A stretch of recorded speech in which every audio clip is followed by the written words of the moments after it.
Welcome back to the Word in Our Hearts. We're going to continue on in 2Samuel in the Old Testament, starting with chapter 14. But before we begin, if you would consider hitting the like button and the subscribe button, it would help others to be able to find the channel. And that's all I really do this for, and that's all I want. There is no fee. Even though they call it subscribe, there is no fee. And so just please do consider that.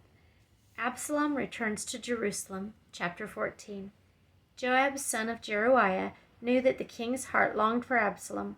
So Joab sent someone to Tekoa, and had a wise woman brought from there. He said to her, "Pretend you are in mourning, dress in mourning clothes, and don't use any cosmetic lotions. Act like a woman who has spent many days grieving for the dead.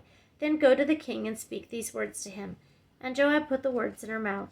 When the woman from Tekoa went to the king, she fell with her face to the ground to pay him honor, and she said, "Help me, O king." The king asked her, "What is troubling you?" She said, "I am indeed a widow. My husband is dead. I, your servant, had 2 sons. They got into a fight with each other in the field, and no one was there to separate them. One struck the other and killed him. Now the whole clan has risen up against your servant. They say, 'Hand over the one who struck his brother down, so that we may put him to death for the life of his brother whom he killed. Then we will get rid of the heir as well.' They would put out the only burning coal I have left, leaving my husband neither name nor descendant on the face of the earth." The king said to the woman, "Go home, and I will issue an order in your behalf." But the woman from Tekoa said to him, "My lord the king, let the blame rest on me and on my father's family, and let the king and his throne be without guilt." The king replied, "If anyone says anything to you, bring him to me, and he will not bother you again." She said, "Then let the king invoke the Lord his God to prevent the avenger of blood from adding to the destruction, so that my son will not be destroyed." "As surely as the Lord lives," he said, "not one hair of your son's head will fall to the ground." Then the woman said, "Let your servant speak a word to my lord the king." "Speak," he replied.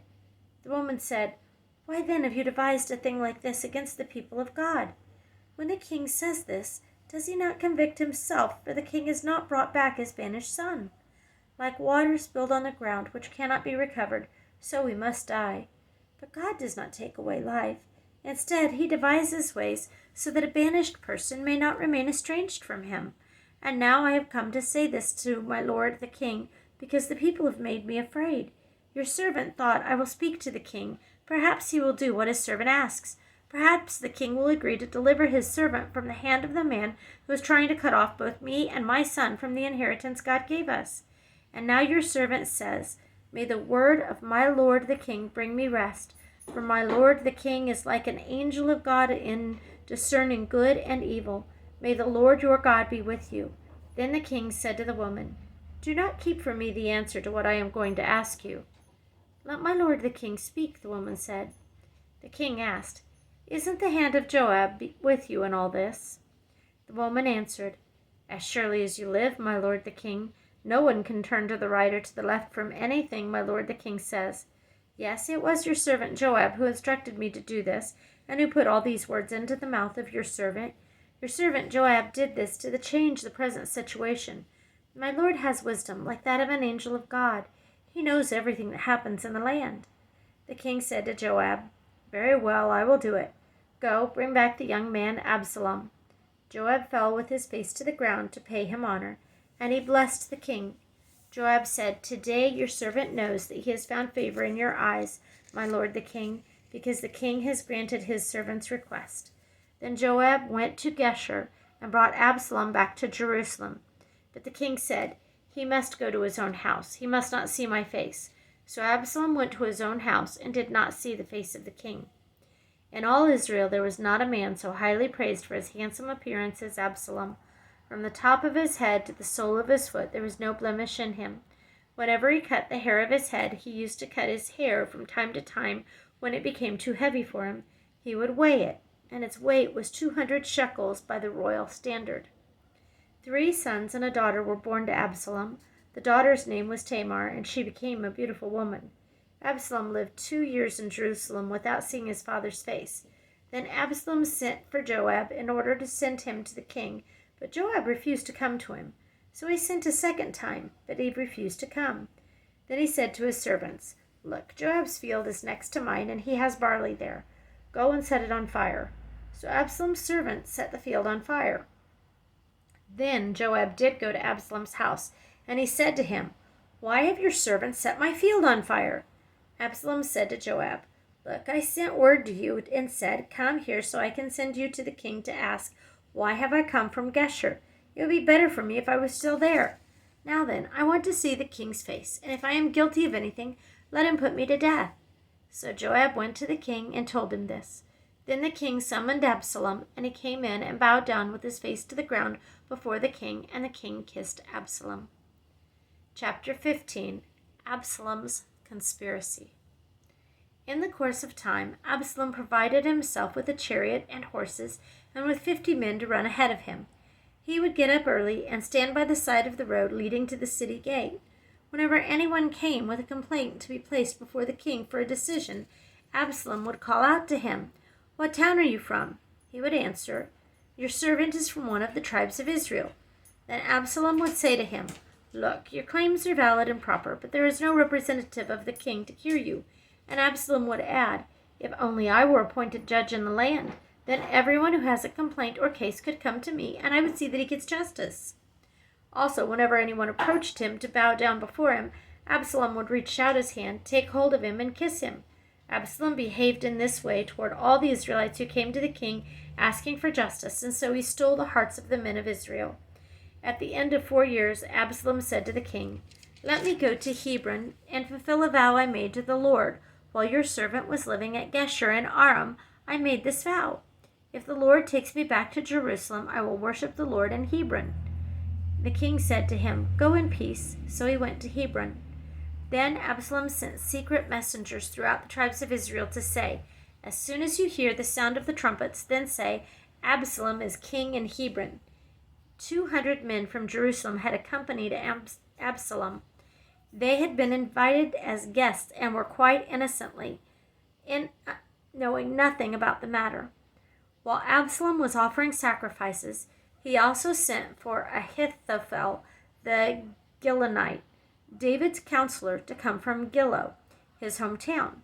And so the conspiracy gained strength, and Absalom's following kept on increasing.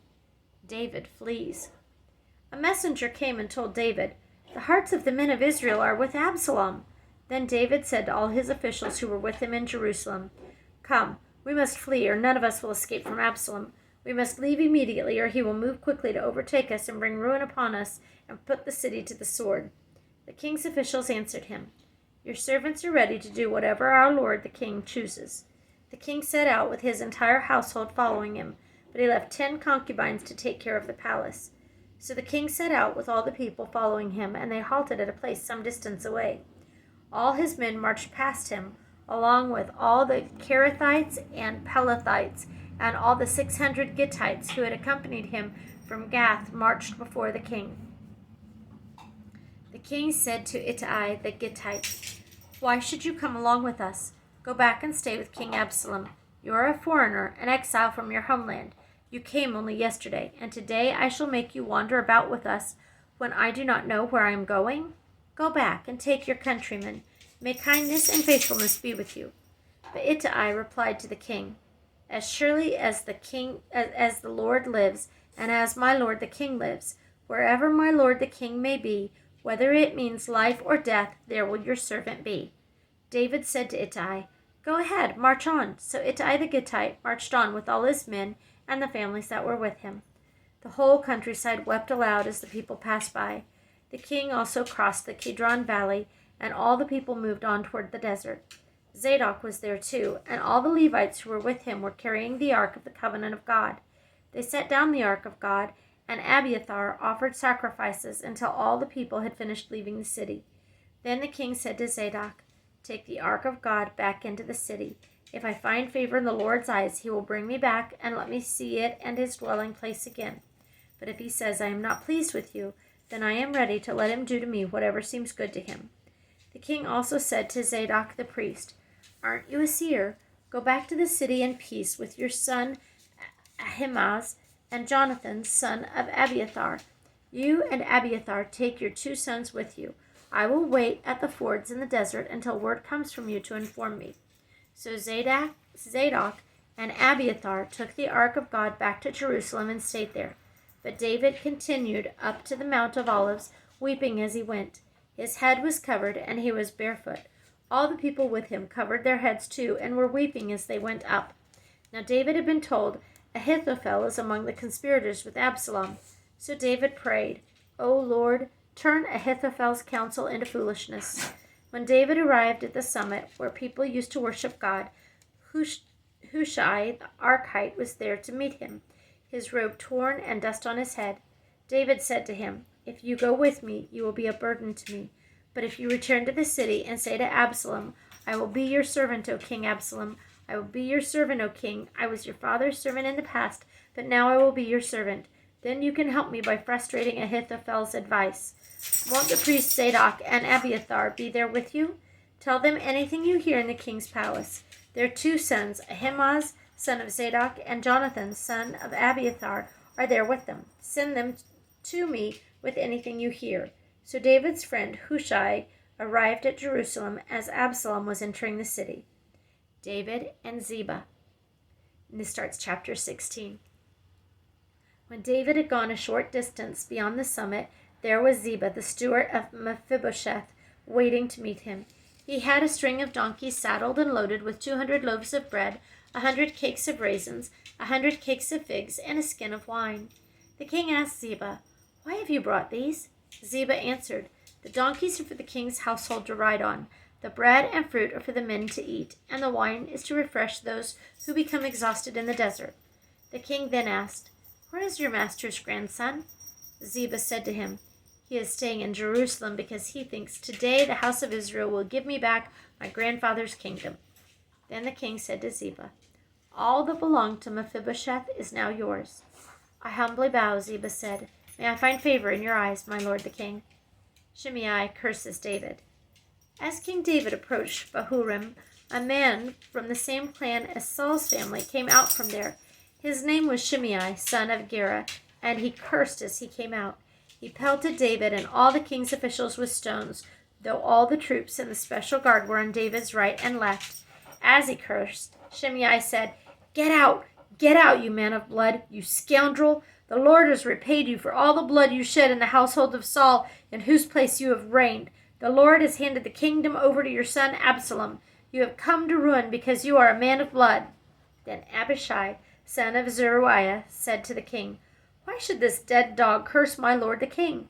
Let me go over and cut off his head. But the king said, What do you and I have in common, you sons of Zeruiah? If he is cursing because the Lord said to him, Curse David, who can ask, Why do you do this? David then said to Abishai and all his officials, My son, who is of my own flesh, is trying to take my life. How much more then this Benjamite? Leave him alone. Let him curse, for the Lord has told him to. It may be that the Lord will see my distress and repay me with good for the cursing I am receiving today. So David and his men continued along the road while Shimei was going along the hillside opposite him, cursing as he went and throwing stones at him and showering him with dirt. The king and all the people with him arrived at their destination exhausted, and there he refreshed himself. The advice of Hushai and Ahithophel. Meanwhile, Absalom and all the men of Israel came to Jerusalem, and Ahithophel was with him. Then Hushai the Archite, David's friend, went to Absalom and said to him, Long live the king! Long live the king! Absalom asked Hushai, Is this the love you show your friend? Why didn't you go with your friend? Hushai said to Absalom, No, the one chosen by the Lord, by these people, and by all the men of Israel. His I will be, and I will remain with him. Furthermore, whom should I serve? Should I not serve the son, just as I served your father? So I will serve you. Absalom said to Ahithophel, Give us your advice. What should we do? Ahithophel answered, Lie with your father's concubines, whom he left to take care of the palace.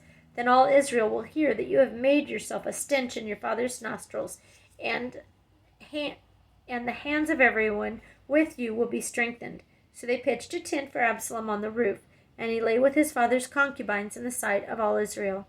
Now in those days the advice Ahithophel gave was like that of one who inquires of God. That was how both David and Absalom regarded all of Ahithophel's advice. Chapter 17. Ahithophel said to Absalom, I would choose 12,000 men and set out tonight in pursuit of David. I would attack him while he is weary and weak. I would strike him with terror, and then all the people with him will flee. I would strike down only the king and bring all the people back to you. The death of the man you seek will mean the return of all. All the people will be unharmed. This plan seemed good to Absalom and to all the elders of Israel. But Absalom said, Summon also Hushai the Archite, so we can hear what he has to say.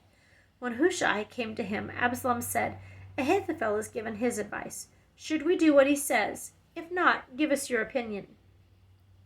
Hushai replied to Absalom, The advice Ahithophel has given is not good this time. You know your father and his men. They are fighters, and as fierce as a wild bear robbed of his cubs. Besides, your father is an experienced fighter. He will not spend the night with the troops. Even now he is hidden in a cave or some other place. If he should attack your troops first, whoever hears about it will say, There has been a slaughter among the troops who follow Absalom. Then even the bravest soldier, whose heart is like the heart of a lion, will melt with fear, for all Israel knows that your father is a fighter and that those with him are brave. So I advise you, let all Israel from Dan to Beersheba, as numerous as the sand on the seashore, be gathered to you, with you yourself leading them into battle. Then we will attack him wherever he may be found, and we will fall on him as dew settles on the ground. Neither he nor any of his men will be left alive. If he withdraws into a city, then all Israel will bring ropes to that city, and we will drag it down to the valley until not even a piece of it can be found.